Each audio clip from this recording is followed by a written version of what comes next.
You know, Molly, that was the high point for me, actually, was having the Raiders in Las Vegas. It meant so much to the city.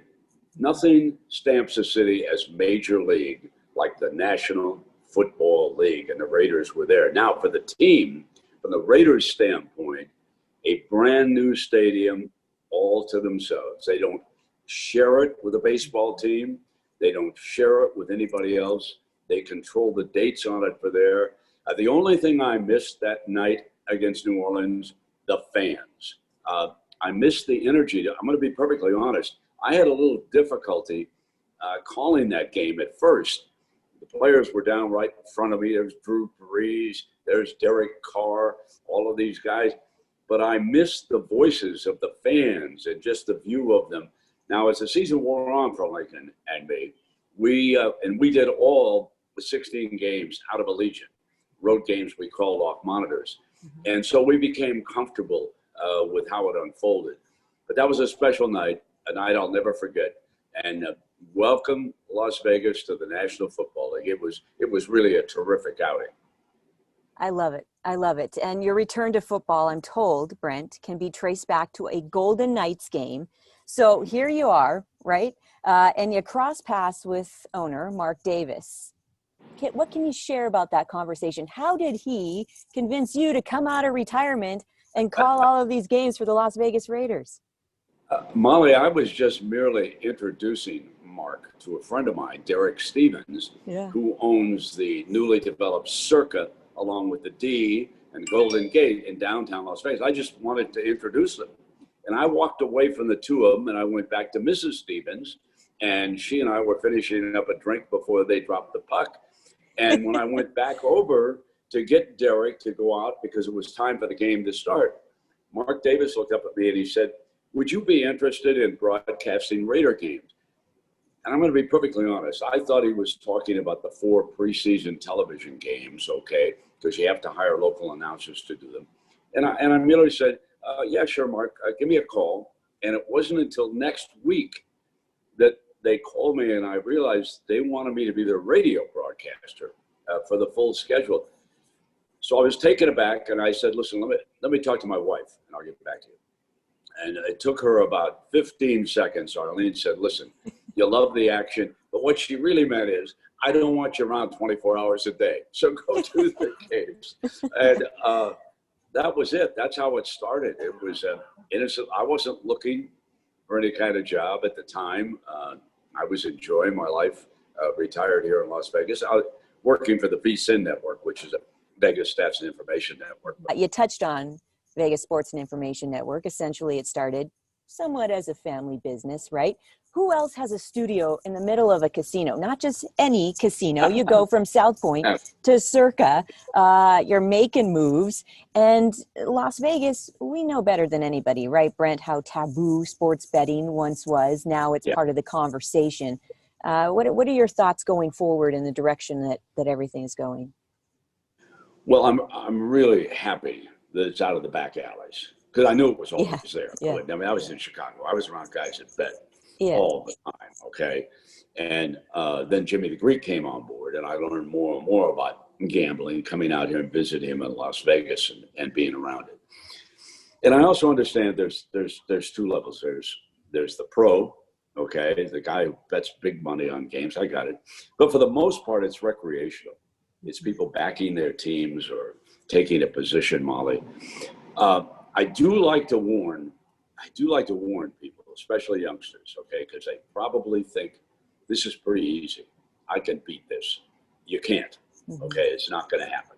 I will tell you that the bookmakers' numbers are very sharp over the long run. If you could just eke out a 52, 53%, maybe not, depending on how disciplined you are as a bettor. But I always knew, Molly, that because of the people who founded the National Football League, gambling was behind it, okay? If you go back to the Mara family way back, there was a legal bookmaker there, okay? And if you go to my favorite, Mr. Art Rooney himself, he bought the Steelers with money he made at the racetrack, you know? So I always knew it was part of the league. I always think it's a big source of interest in the league. And so that Jerry Jones we have to give the Dallas Cowboy owner a lot of credit because he helped lead this forward. I mean, he saw this. They got into fantasy, which is another form of gambling, okay? DraftKings has boomed across the United States now.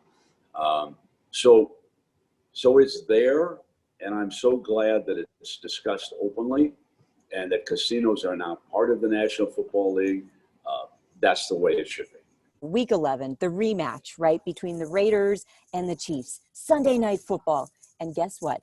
The cameras brilliantly went to you multiple times in the booth. You heard Al Michaels said you were looking live at Brent Musburger.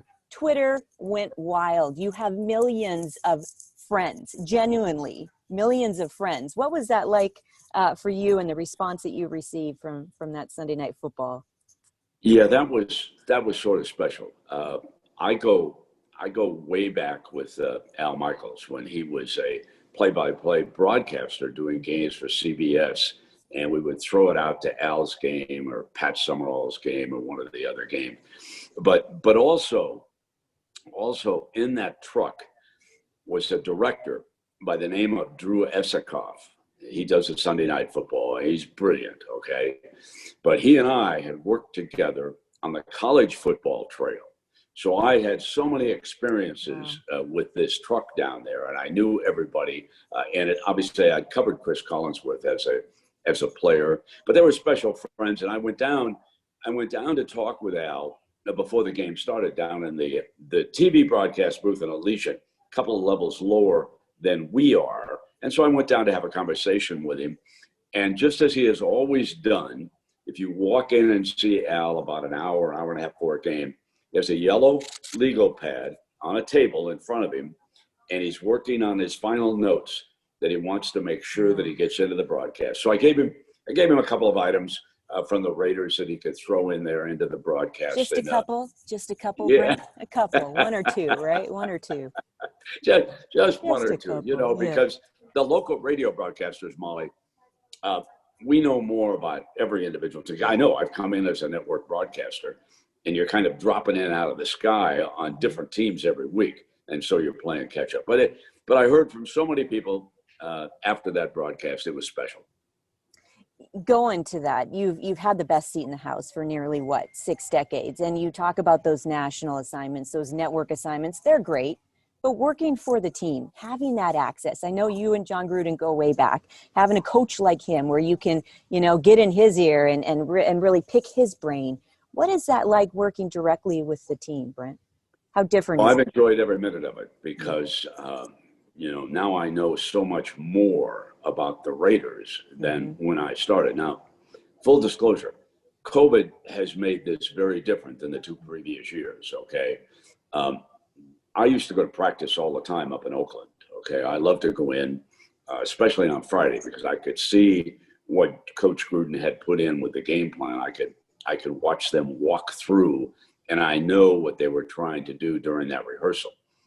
We don't go to practice this year, okay? And I'm so hopeful that we're able to next year. And we were in the airplane all the time. We traveled with the team, and I'll never forget the experience last season.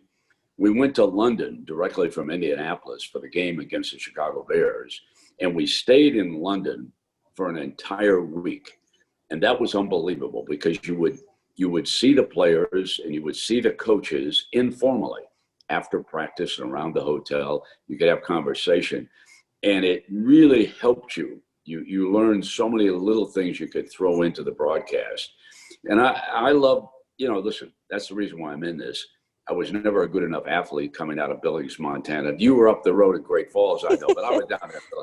And but I always want to be around sports. And so this has been a wonderful experience for me. I didn't know what it was going to be like, but I've enjoyed every minute of it. Obviously, I'm a huge Raider fan. I even have season tickets now in the new stadium for my 2 sons who are up in Montana. So, I love every minute of it. I'm just hopeful, like you said, keep your fingers crossed that we're able to travel, we're able to engage each other better. I'm hopeful that these vaccines work and that we can extinguish much of the COVID pandemic. What's your number one tip to those of us in this newsroom on Raiders Pregame Live? Give us your number one tip, Brent. Well, pay attention to the game and do your homework. And it's kind of interesting you mentioned Phyllis, because when I got the phone call about in July or August of '75 from Bob Wessler, he said, Brent, do you know a Miss America by the name of Phyllis George? And I smiled and I said, Bob, I'm going to tell you the truth. I don't follow the Miss America pageant, but I certainly sort of remember the name. And he said, I want to put her on the cast with the NFL today. What do you think? And I thought, why not? So I said, sure, let's have a rehearsal. She came in and Herb was there. I knew Herb from Northwestern. He was an athlete when I was in school up there. And I got to tell you, Molly, nobody ever lit up a room quite like Phyllis George when she walked into it. She was just this warm, charming woman and made me and Herb feel at ease with her immediately. And there was chemistry. The three of us just wound up chatting and going on about our business. And the chemistry was outstanding. And the thing that changed from the Phyllis era to your era is that she was not an expert on football, but she didn't pretend under any circumstance. She knew people. She was warm and engaging. She did interviews with the likes of Roger Staubach and Terry Bradshaw and the great quarterbacks of the time around the league. They loved having her come in. And I think the audience on a Sunday was coming to us and they were comfortable with her. And particularly in that era, it was not easy for a woman to step into a major league sportscasting role. So she was kind of a pioneer, and she sort of helped swing that door open. Now, as you know, because you yourself have studied sports and you're around it and you know a lot what's going on, it has changed and women now are fully acceptable. Obviously, they went from sideline reporters, we've got play-by-play announcers, we've got women who are around Major League Athletics all the time now. But Phyllis probably did not receive enough credit for just kind of helping to open that door for the women to come. I loved every broadcast that I was around with Phyllis. I never had a problem. She was not an egotist. She was always so pleasant. You go back to the Billings Gazette, right? And studying those box scores, and you're so authentic. You're so just in your approach. You're so relatable.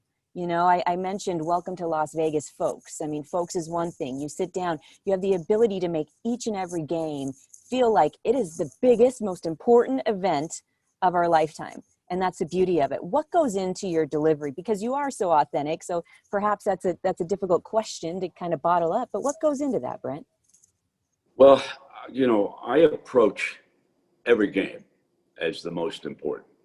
And I feel that I have an obligation to the audience that's out there at the time. They're coming to spend their valuable time. Now much of it is escapist, I understand, from the regular routine of life in general, okay?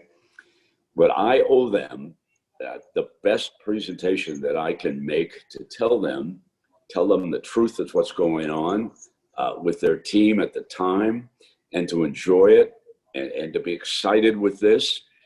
I know that it does not have extreme lasting importance, but I am well aware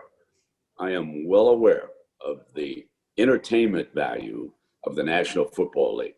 And also having grown up with television from the 50s on through with the era that we are in, there's no question in my mind that the best live programming in the world is sports programming, okay? Because you don't know the end of the drama, okay?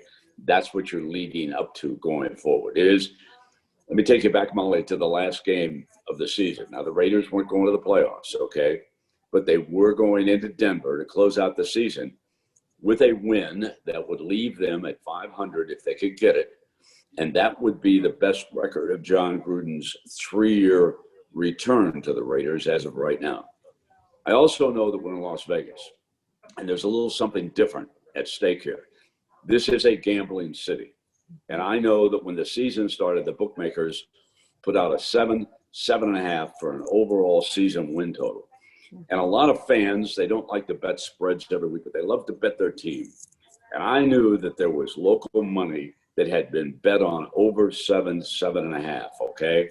So if I could deliver them a final present, I thought it was going to be great. And I don't walk away from things like that because I know it's reality, that it's out there. And a lot of my friends were in on the over 7.5. We got it. It was a great moment for me to end the season. I understand the disappointment of not making the playoffs and the fact that they sagged down the stretch. I get all that. But I still think there were some high points to look forward to. So I'm always, the old cliche, is the cup half empty or half full? It's always half full with me. That's the way it is. And so going forward, I'm optimistic about the Raiders, but I'm more optimistic about what they have already achieved here in the city of Las Vegas, what they can bring to this community. We have pretty heavy unemployment over here right now. We have lost the convention business, which is the lifeblood of our major casino operations. But Allegiant Stadium, and I'm so hopeful that Garth Brooks is able to have his concert in February, okay? Keeping my fingers crossed that folks would be able to get in there, because to my mind, Allegiant is more than just a football stadium.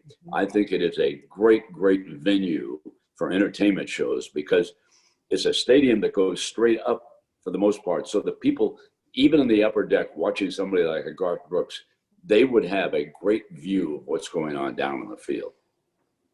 And speaking of what went down on the field, you're obviously one of the best storytellers to ever grace the booth.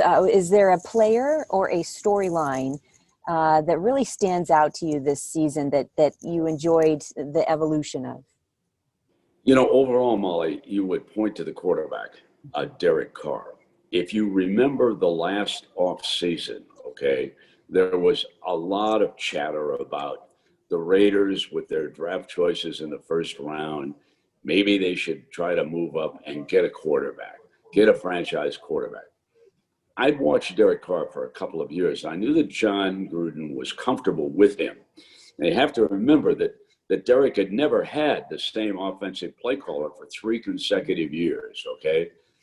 As you look at the season, now that it's over, and by the way, Derek Carr is a wonderful person, okay? You could not ask for a finer human as your quarterback than Derek Carr. I have to say that.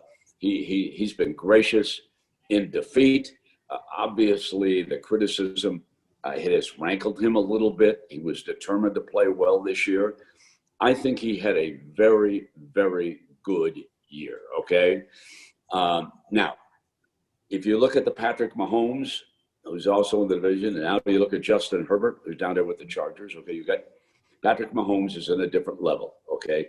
He's one of the elite quarterbacks. But Derek Carr went 500 against him this year. Beat him once, had a chance to beat him a second time, except that the Raider defense, which must be improved, could not stop the Chiefs in that second meeting, could not stop them from coming down the field in the last minute and winning the game, okay?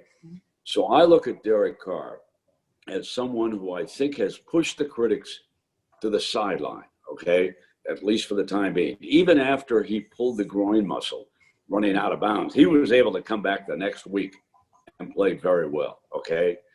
He's a tough hombre, and I'm very, very happy for him.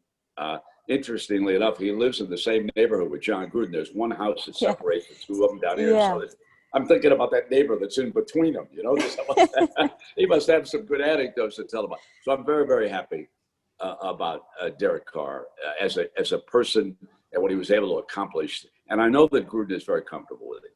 And speaking of the household, the Carr household, I mean, Derek mentioned that his wife Heather is head over heels with their new city, and he loves Las Vegas. And I think that, Brent, you get it. I think the franchise, they did things the right way. Mark Davis, that's all he does. Moved in, it was community first. There's no entitlement. They didn't move to town and say, hey, let's be a fan just because we're here. They did things the right way. Wouldn't you agree? Absolutely. I got to tell you an anecdote about Mark. Up here where I live in the Summerlin area, which is, for those who don't know Las Vegas, it's far west, and it's the old Howard Hughes estate land and everything. They've developed a great community around it. So Mark came in and bought a nice lot to build a house on, okay? So he would go up to the lot, and he would look down at the strip and everything, but he couldn't see Allegiant Stadium well, okay? It was blocked by one of the casinos down there. So lo and behold, oh boy, he puts that lot up for sale, and he goes over to the Henderson area, up high on a hillside, where he's got this great view of Allegiant Stadium, and he's going to build his dream house up there. Yeah, he's Mark is all in. There's no question about it. Yeah, you find a way, right? I mean, you find a way. You find a way. You know, within your first year as a sports reporter, sports writer in Chicago, the Bears went on to win the championship. Perhaps some good storylines there. What'd you learn about yourself in that first year? Well, full disclosure, I probably haven't told anybody this, but when the American sent me out, and it was after they'd been beaten badly by the 49ers, there was an incident involving the beat writer and Coach Hallis. I never knew for sure what it was. And they pointed at me. I covered some baseball, and they said, go to Wrigley Field, go meet Mr. Hallis. You're covering the next game. So I said, okay, sure. And pretended like, yeah, I know what's going on. I had never seen an NFL game in person in my life, okay? Okay. So now, they practiced as well as played games in Wrigley Field. So there was a gate out there in left field, and that was very close to where the Bears came out. Mr. Hallison, in that familiar costume, a suit, you know, with the hat, the fedora on, was standing there. And I went up and I introduced myself. We shook hands. And he was very nice, very, very nice. Called me a young man, as I recall. He said, I can help you, stand right here, and we'll watch practice together. So here I am, standing next to a legend, watching practice, okay? And as I'm watching, being from Montana, I recognize gunfire, okay? And I recognize that somewhere in Wrigley Field, there were 22 caliber shots being fired, okay? I just knew it. So I sort of kind of peeked up into the upper reaches, and there, sure enough, up in the upper deck of Wrigley Field, there was somebody with a 22, and he was a big fella, okay? So I said, Mr. Hallis, is there someone hunting something? I think I used the word hunting. And he said, young man, call me young man. Young man, that's Doug Atkins. And of course, I knew that was their best defensive end. He said, he has a bad knee, and so he doesn't practice with us during the week, but I make him come to be around us, and I allow him to hunt the pigeons. It's a true story, okay? Keep that eye discipline. Got to have that eye discipline, right? 6'8", okay? Yeah. And those pigeons were in deep trouble up there, okay, for about 30 minutes. And the old Wrigley Field, before they remodeled it, you know, the pigeons fly in there. So I'll never forget my introduction to the National Football League. And George had as his defensive coordinator, George Allen, okay? So George Allen came over and introduced himself to me, asked for my phone number. And of course, I gave it to him. And, you know, there were those old phones that you'd pick up. We didn't have any cell phones. And that night he called me. And he said, anything you need to know, he said, I understand you're probably not familiar with NFL defenses. And so George Allen became my mentor that year. And it was interesting because it was George's defense that won that championship, that beat the Giants in a very cold day in Wrigley Field. So that was my introduction to the National Football League, and we've gone from there. And it was a memorable year. It was a memorable year because they won the championship, and I can still see the Giant receiver working the back of the end zone over by the first base dugout of Wrigley Field, slipping. And Wyatt Tittle might have been able to beat the Bears that day, but they hung on 14-10, and it was Allen's defense that carried the day.